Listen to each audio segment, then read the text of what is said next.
Hi everybody, I'm Regis Philbin, and I've written a book called How I Got This Way, and this is my story as presented by Harper Audio.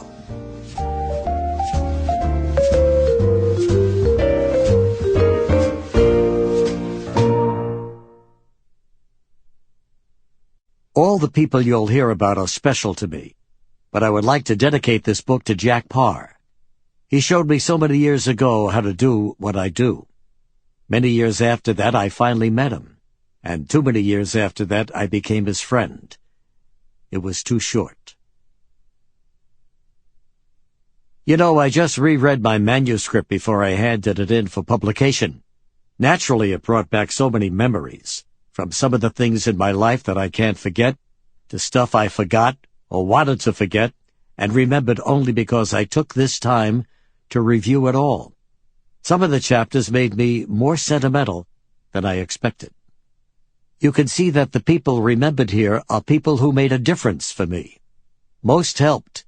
Others made me wish I had done things differently. Some have died, and I wish with all my heart that they could be around to share some of these memories. When it was good, it was sensational.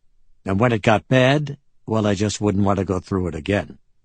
But I was lucky to meet most of the people I did, lucky to have their advice and their guidance. It was only my own fault that I made some of the mistakes I made in my life. I was there almost at the beginning of television. It was so different when I started. It was a climb from the New York NBC paid staff to a TV station prop house in Los Angeles, to driving a delivery truck around Hollywood, and after that a radio news car in the 1950s around San Diego reporting what was going on in that city that day. Not much 50 years ago.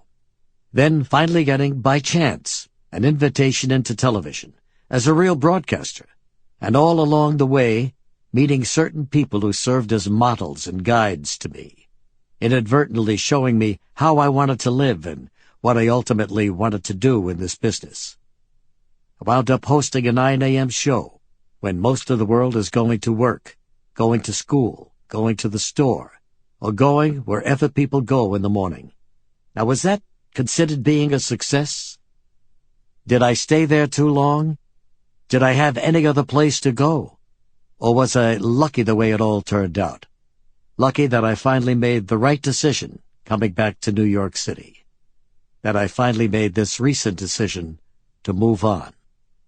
We're not sure at this point how that will turn out, but there does come a time in your life, after you have spent 28 years on TV in Los Angeles and 28 more in New York, when moving on sounds like the right thing to do. Maybe it's time for a change. I've spent nearly 17,000 hours in front of a television camera. That's a record in our business. And now that I think about it, it was exciting, it was fun, and it was more than I ever thought I would accomplish. I guess I've learned something more about myself in the process of looking back this way. Learned something more about the people who have influenced me, too. You know, hindsight can be a great gift. Everyone is just trying to find his or her own path in this world. You can't know what the future holds, but sometimes looking back at the past can help. This is my past.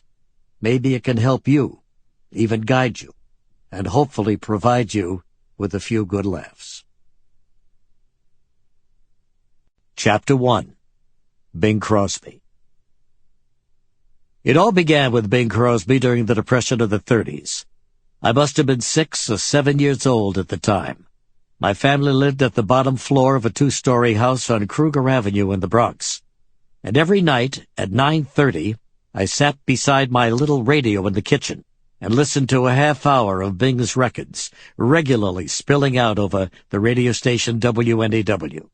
His voice was so clear, so pure, and so warm, that after a while I thought of him as my good friend. Even though he was out there in faraway glamorous Hollywood, and I was in the humble old Bronx, in my mind we were truly friends, and we would always spend that special half hour together, just the two of us. I listened to those songs of the Depression era, and even as a kid I understood that the Sample complete. Ready to continue?